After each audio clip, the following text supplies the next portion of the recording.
Hey! Tambala na! At eto na sila, ang nag-iisang masugid na tagahanga ni Nicole Yala. Chris Chuper! Kasama ang nag-iisang die-hard fan ni Chris Chuper, Nicole Yala! Dear Nicole and Chris. Dear Nicole and Chris. Dear Nicole and Chris. Dear Nicole and Chris. Magandang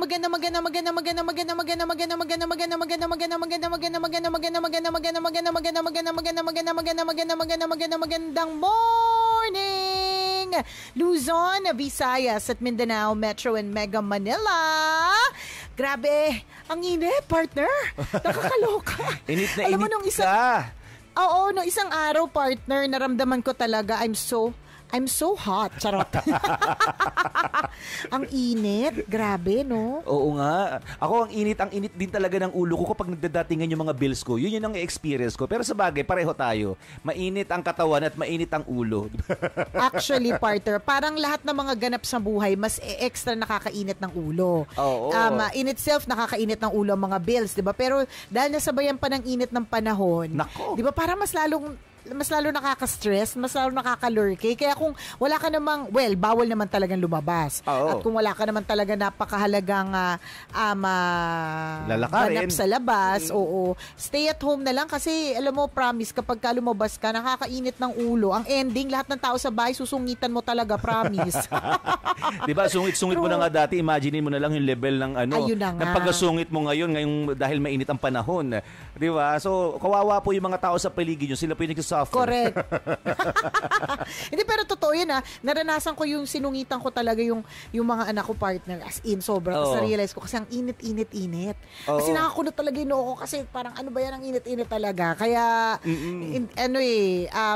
one way of preventing yourself from having such episodes na nag-init ang ulo mo, wag ka na lang din muna lumabas kapag ka mainit. Tsaka alam mo, kapag ka hindi ka na lumalabas, iwas iwas singil ng utang. Kaya mo kung lagi ka nasa labas, tapos nakikita nila kumakain ka pa sa labas, sa mga stories mo, sa my day mo. Nakaw, yung mga pinagkakautangan mo, mas lalo kang sisingilin. Oo, magkakaroon sila ng idea na lumalabas kayo. Teka, may pangkain nga siya sa labas May pambayad din siya ng utang. Teka, sisingilin ko nga. Di ba?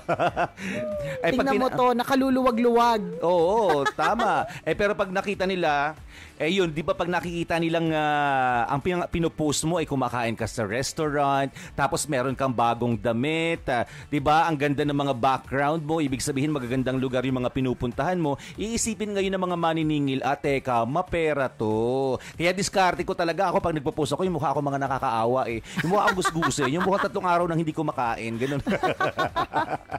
So, lahat ng mga may pinagkakautangan ko, hindi pa naniningil hanggang ngayon. Di effective.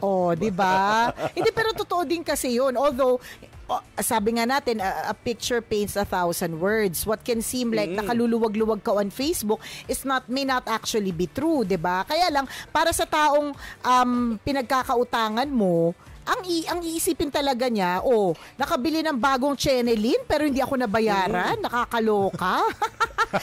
Bago magyabang, magbayad muna ng utang, 'di ba? Ganun ang eksena. Totoo yan.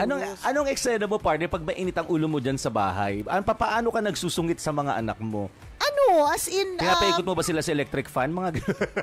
Nakasabit sa ceiling fan? Dati yun, partner, kaya lang napagalitan ako Charot. Hindi.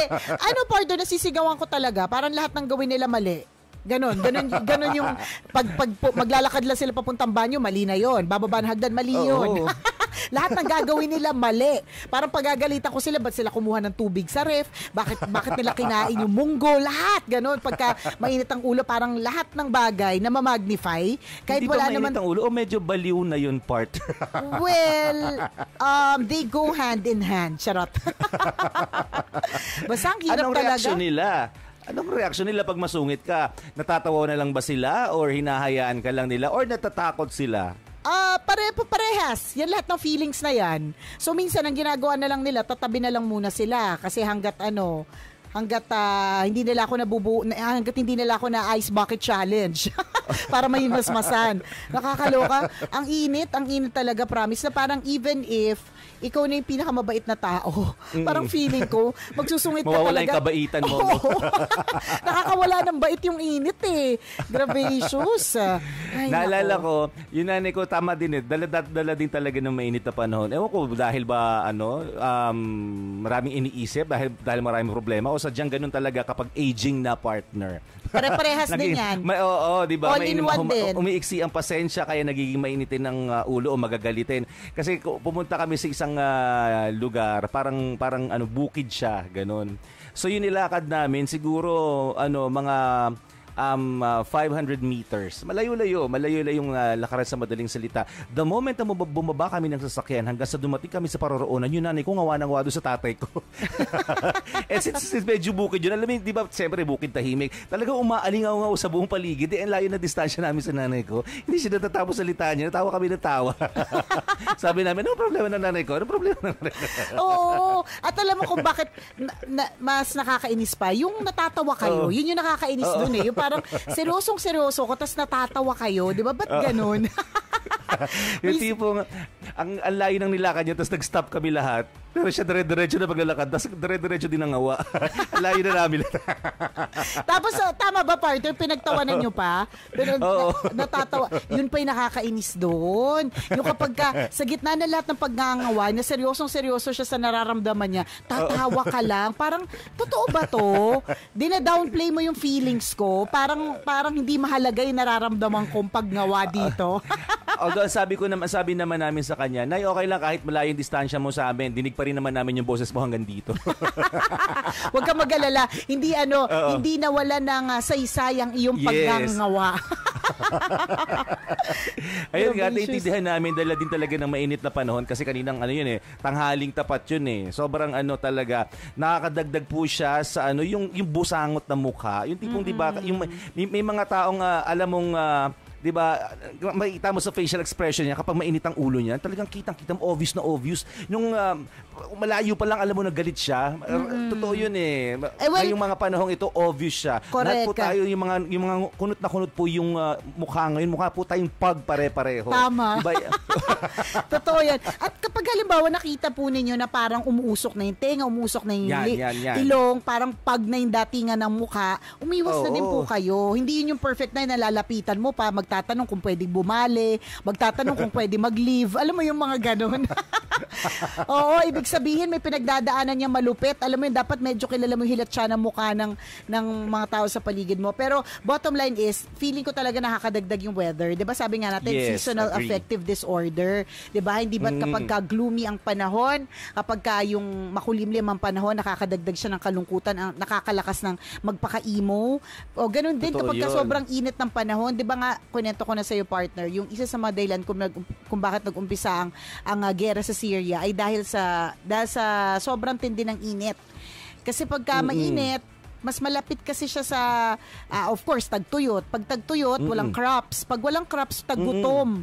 Konektado siya talaga eh. So pag taggutom, pag yung mga tao kasi nagugutom, hindi tama yung takbo ng pag-iisip. At dahil hindi tama yung pagtakbo ng pag-iisip, 'di ba, nakakapag-isip ng hindi maganda, nakakapag-isip ng gera, alam mo yung nakakapag-isip manakit ng kapwa, ganun. And it all starts with ang init ng panahon. Kaya ulitin ko, kapag meron kayo nakikitang yung hilat siya ng mukha ay parang init na, huwag mo nang lapitan, tas ulitin. Mukhang pag, mukhang bulldog. Correct. Yung hindi mo na mabilang. Natin, mainit ang ulo niya. Truth. Hindi mo na mabilang kung ilan ang wrinkle sa mukha. Nako, iwas ka muna. Hintayin mo munang medyo kumulimlim ang panahon, yung medyo gumabi, ayan, pero para kahit papaano, maibsan yung init ng ulo na yan. Ang kaya init di ba talaga. di ba kaya sinasuggest ng mga tao kapag ganyang mainit ang panahon, ganitong summer, di ba, hayaan mo muna siya magpakalayo-layo, mag-out of town muna siya, di ba? Kaya napupunta tayo sa beach kasi yung mga lugar na malalamig, di ba? Talagang nakakatulong naman din talaga para mabawasan yung stress natin. And syempre, kaakibatin ng stress na yan, yung pagiging maiksi yung pasensya, pagiging magagalitin, at nakakatulong talaga minsan yung pupunta ka sa malalamig na lugar, di ba? Sayang nga lang kasi sarado, hindi naman sarado yung mall. Kumbaga, limitado lang yung paggalaw natin. Unlike dati pag summer, suki tayo ng mall, partner. Talagang kasi sobrang lamig sa mall. Hindi natin kaya pumunta ura-urada ng Baguio, pumunta ng Tagaytay. So mall tayo kasi doon po talaga malamig. Pero ngayon, saan ka pupunta since bawal mo lumabas ang bahay? Yun mo senior na. So talagang may anak kang bata, mas masarap naman mag-dine pagkasama ang mga bata. Although alam mo partner, speaking of alis na tayo sa topic ng init ng panahon. Ang na-appreciate ko lang though dito sa mga yung hindi mo pwedeng ilabas yung mga bata. Of course, nakakamiss to be with them. Nakakamiss yung magdadine ka kasama sila, ganyan. Pero ang na-appreciate ko lang though, for me, nagkakaroon kami ng time ni Ren to be together ng kami lang. Kunyari for example, kasi pag may kasama ka kasing mga bata kapag kumakain, asikasuhin mo sila eh. Meron dyan, hindi ka pa tapos kumain, mag-iisip siyang umalis na ng mesa, tapos maglalakad-lakad na, di ba? Kasi nga toddler. Di ba? Yung mga ganon. Meron dyan, mahihirapan ka papiliin kasi nasa Japanese restaurant ka, ayaw niya ng Japanese food kasi ang kinakain lang fried chicken tsaka spaghetti, di ba?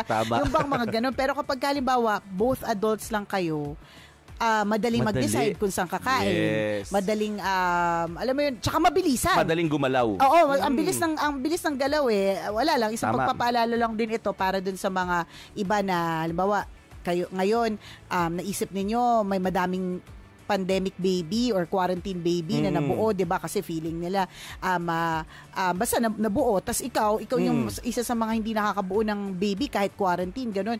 Feeling ko lang ang isipin mo na lang, it's giving you time to be together with each other without having kids. Hindi ko sinasabing masama magkaroon ng anak, masaya, sobrang saya. Kaya lang kailangan talagang meron din kayong moment na kayong dalawa lang. And parang feeling ko yun din yung medyo binigay ng pandemic. Tama. Of course, there's always time for the family kasi lahat nga nasa loob ng bahay. Pero also time for you guys to be together. Kayong dalawa lang. Yun lang yung maganda. Pero although partner, alam mo, nakakalungkot din in a way kasi recently, napunta ako sa duty free nung weekend. Kasi, duty free. Okay. Dito sa Paranaque. Eh di syempre partner, ba't ako napunta doon? Kasi nakita ko doon lakad ka talaga ng lakad, gala ka ng gala. Gala ko ng gala. Eh di kasi nakita ko partner, alam mo yon, nakita ko yung halimbawa yung meron doon gatas na iniinom talaga namin $1 lang. Eh hindi yun, ang cost nun para nasa 100 plus ang isang parang carton or box nung na yun. So, yun, $1 lang. So, 48 pesos. Tapos nakita ko ang daming mga items na 70% off doon. Pero although, alam naman namin na kapag ganun, tumingin ka sa expiration date, baka papunta na doon. Papunta na talaga sa pagbulok. Kailangan mo na siya makonsume within the day. Oo, actually, totoo. Siguro matagal na naka-display yun. Doon lang kami nakapunta, ganun partner. Parang pumunta kami nung Saturday, tapos tiningnan ko, $1, true enough. So, totoo yung, yung picture na sined nung kaibigan ko. Kaso, yun nga, ang expiration nun is para March 21, the next day. Sabi ko, huwag kang bibili ng marami. Kung gusto mo isa lang. Kasi bibili ka 5 niyan, laguking mo buong araw? Diba? Although, ang sinasabi naman nila, parang best before yun. But it doesn't mean na sira na. Pero kaya nga may expiration, diba? Ayaw mo namang i-risk. Diba? Yung mga ganon. So anyways, cut the long story short, nakakatuwa lang kasi marami mga items na discounted, ganyan, marami ang palibasa kasi party wala naman masyadong pumupunta. Ang lungkot nga kasi yung food court, closed siya. Ewan ko if you remember going there so close na din siya. Tapos meron kasi doon isang area, yung toy section ng mga kids. Normally, pag yung mga magulang, nag-grocery pa o kaya naglalamierda, nagtitingin-tingin ng mga items, meron doon area for kids na yung may mga Lego na pwede kayong pwede nilang galawin, ganun, mga upuan siya, parang ganun. So ang eksena talaga doon partner, nakakalungkot kasi walang tao. Yung parang bigla mo maisip na parang dati this place is swarming with kids. Dati itong lugar na ito, apakaraming mga bata. Oo. Yes, masaya, festive. Correct. Empty siya. Ngayon wala na. Kaya ngayon sinasabi ko na parang yes, may advantages like nagkakaroon nga ng time to be together. Mas mabilis ang kilos. Totoo pag walang kids, mas mabilis ang kilos eh. Parang kumbaga parang marirealize mo, ang dami mo na-accomplish ng in just a few hours kasi wala kang kasamang bata. Pero at the same time, nakakalungkot din kasi yung supposedly na area for kids, walang kids. Walang tao. Oo, Walang mga kids, bata. walang tao. Ako sobra ako naaawa talaga sa mga bata ngayon kasi ito talaga based on the experiences of our kids. Talagang ang tuwan-tuwa na sila makalabas ng bahay. Literal, yung makalabas po sa pinto ng bahay nila. Pero hindi wala naman talagang pupuntahan. Sabi ko nga, nakwento na natin ito sa isang usapan natin on one of our FB lives na yung dalhin mo lang sila sa loob ng kotse kasi papainitin mo yung makina ng kotse mo. Para sa kanila, yun na yung konsepto ng paglabas ng bahay. Yung mga anak ko, Daddy, kailan tayo pupunta ulit, sasakay ulit sa car? Painitin mo na yung kotse mo, Daddy, mga ganun. Kasi alam nila, nalalabas ulit sila, pero actually, wala naman kami pinupuntahan. Yung kotse, nasa harapan lang ng bahay, start mo lang siya kasi gusto mo siyang painitin. At para sa kanila, di ba, ano na yun eh, a big deal na. Nagkukos na yun na excitement para sa kanila. So nakakalungkot kasi, di ba, yung outside world na dapat ina-explore nila, kung normal yung panahon, nawala na yun eh. Di ba, yung pag nakita nga yung ano eh, kunyari, sa commercial ni Jollibee, napapatalon pa sila. So parang lahat yun nawala kasi hindi mo naman pwedeng dalhin sa Jollibee ngayon yung anak mo. Kasi take out na lang siya. Correct, diba? correct. Sa pagkakaalam ko. So lahat yun nawala. Sasabi ko, ano kayang pwedeng ibigay ko sa anak ko na makakapag-explore naman siya ng outside world. So sa ngayon wala talaga akong maisip. Hanggang ngayon sa kotse pa lang yung outside world na sinasabi ko. Nakakaawa in a way na parang ano kaya yung magiging effect nito sa mga bata in the long run? After 10 years, ano yung makikwento nila? 'Di ba? After pag teenager na sila, habang lumalaki, 'di ba? Ano yung kikwento nila nung childhood years nila? 'Di ba? Tayo, ang dami nating kwento, lumbas tayo, naligo sa ilog, napaaway sa kalaro, nagbahi-bahayan. Sila nasa bahay lang, 'di ba? So, ang gusto natin sabihin dito, kung meron tayong time with our hobby or with our wifey, siguro ito rin yung time na talagang samantalahin natin yung pagkakataon na maging fruitful ito para sa mga anak natin na meron silang ikikwento balang araw na parang ako araw-araw kong kasama yung nanay tatay ko, masaya kami magkakasama, di ba? Mga ganun tipo. So, let's make it a worthwhile parang experience for our kids. Nasama-sama tayo sa loob ng bahay ngayon. Correct. Pero alam mo, partner, to end this lang, kasi tama ka talaga dyan sa mga sinabi mong observation and lahat talaga nakarelate sa eksenang yan. Pero meron kasi ako nabasa na article. Maganda siya eh. English nga lang, so ang hirap tagalogin. Ay, wag na. Ito.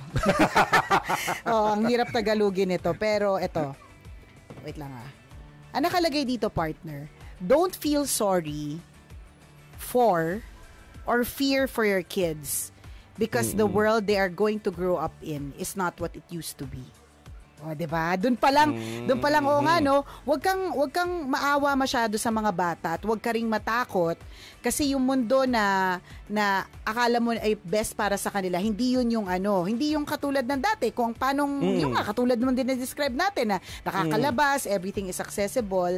So, ang sinabi niya dito, ang ganda nito, partner God created them and called them for the exact moment in time that they are in. Their life wasn't a coincidence or an accident. At yun din ang lagi nating sinasabi, partner. Lahat na nangyayari sa buhay natin, walang aksidente. It is meant to be. Oh, it is meant to be. So etong pinagdadaanan ng mga bagets na matinding hindi sila nakakalabas, it is meant to be. So nakalagay dito, partner, raise them up to know the power they walk in as children of God. So, alam mo yun, teach them to walk in faith knowing that God is in control. Tapos ang ganda, basta ang ganda ng mga sinabi dito. Tapos ito nilagay dito. Sabi dito na lahat ng tao sa history has been placed in the time that they were in because of God's plan. So, katulad ni Daniel, he could handle the lions den. David could handle Goliath. Peter could handle persecution. So, ang sinasabi dito, God knows that your child can handle whatever challenge they face in their life. He created them specifically for it. So don't be Tama. scared for your children, but be honored that God chose you to parent the generation that is facing the biggest challenges of our time. O, diba? Ang ganda talaga nito eh. Rise up to the challenge. Raise Daniels, Davids, Esthers, and Peters. Ang galing, ang ganda na parang, ay, Ang talino niyan. ang talino mo ha. Ang Kaibigan talino mo mo ba yan? dito. Siyempre, partner, hindi. Siyempre, wala akong kaibigang ganito katalino. Pero, ang galing, Oo. di ba? Ang taas ng ano, ang ganda ng pagkakasalaysa, ang ganda ng pagkakagawa. Ang ganda ng pagkakasabi na parang, Yes. wag kang matakot. Sabi dito, don't let your fear steal the greatness of God placed in them. I know it's hard to imagine them as anything besides our sweet little babies. Yun yung iniisip natin eh, baby naman, kawawa naman itong mga baby namin. And we just want to protect them from anything that could ever be hard on them. But they were born for such a time as this. Well, they are meant to be born at this time. Meant sila na ganitong panahon sila ipinanganak. So ganitong oras sila pinanganak sa generation na ito pinanganak kung kailan bawal lumabas, and there is a reason for that. Overtime na tayo pero kailangan ko lang tong ihabol kasi baka makalimutan ko, sayang. Although feeling ko putol na tayo sa probinsya, sa Manila na lang. Feeling ko patol na tayo sa probinsya. But anyways, naalala ko lang yung explanation ng isang educator na nakausap ko recently na sinabi niya, kasi ang tanong ko doon, ano po ang masasabi po ninyo na ang dami pong hindi nag-enroll this year kasi they think that people will not learn online. Tapos ang sinabi niya talaga is, hindi niyo po ba naiisip na pero syempre English yung pagkasabi niya kaya mas maganda. Nung Tinagalog, hindi ko sure kung maganda yung pagkaka-explain ko ngayon, no? Pero parang ang sinabi niya, ang sinasabi niya, partner, is hindi niyo ba naiisip na itong mga kabataang ito ay dapat ngayon pa lang matuto na sa digital world. Kasi hindi na talaga, totoo naman, partner, hindi na tayo babalik sa panahon na walang internet. Never. It will not happen. Hindi yan. Hindi mangyayari na babalik tayo sa panahon wala ng Coca-Cola, walang chinelas, o wala. Hindi. Lalo na walang, kumbaga, hindi na tayo babalik sa panahon na nakatira tayo lahat sa kuweba. Yan, hindi na talaga. Imagine mo kung paano mangyayari yun. Correct, 'di ba? Hindi na talaga yun babalik, 'di ba? So, kung man papunta na talaga tayo sa sobrang pag-develop. Hindi natin alam kung ano pa yung mga posibleng developments in the future. So dapat yung mga kids nowadays should be equipped for that technology in the future. And one way para maging equipped sila is by doing online. Yun lang yun. Kumbaga wag mo nang labanan yung online kasi eventually, ito din naman yung mundo na gagalawan talaga nila. So, might as well, ngayon pa lang, train mo na sila. 'Di ba? Wala namang use na paulit-ulit. Paano kung ilang taon pa tayong ganito? O ilang taon mo hindi pag-aaralin? 'Di ba? Ganun lang hintay yun. Malay mo, 'di ba? Hintay ka ng hintay. Malay mo hindi naman pala next year. Malay mo hindi mo pala next year. Walang assurance. Uncertain ang lahat. So, tama yung sinabi mo. Maganda yung maganda yung sinabi, yung natura ng kaibigan mong educator na kailangan talaga natin sa buhay ngayon is acceptance and embrace the reality, embrace the new normal. Ito na yun eh. This is the way to go. So, tanggapin na lang natin kaysa naman maiwan tayo. True. Huwag tayo magpapaiwan. At baka iwan na talaga tayo ng lahat dahil overtime na, partner. Mamayang 9:00, isa na namang kwento mula sa ating Mahiwagang Burnay ang ating mapapakinggan kaya't inyong pakaantabayanan. Muli ako po si Nicole Ayala. At ako naman si Cambio King Chris Chuper. Na nagpapaalala. Una, magdasal ka para mabuhay ka. Pangalawa, mag-face mask ka para mabuhay naman ang iba. Yun. Yun. Always your number one SM radio station.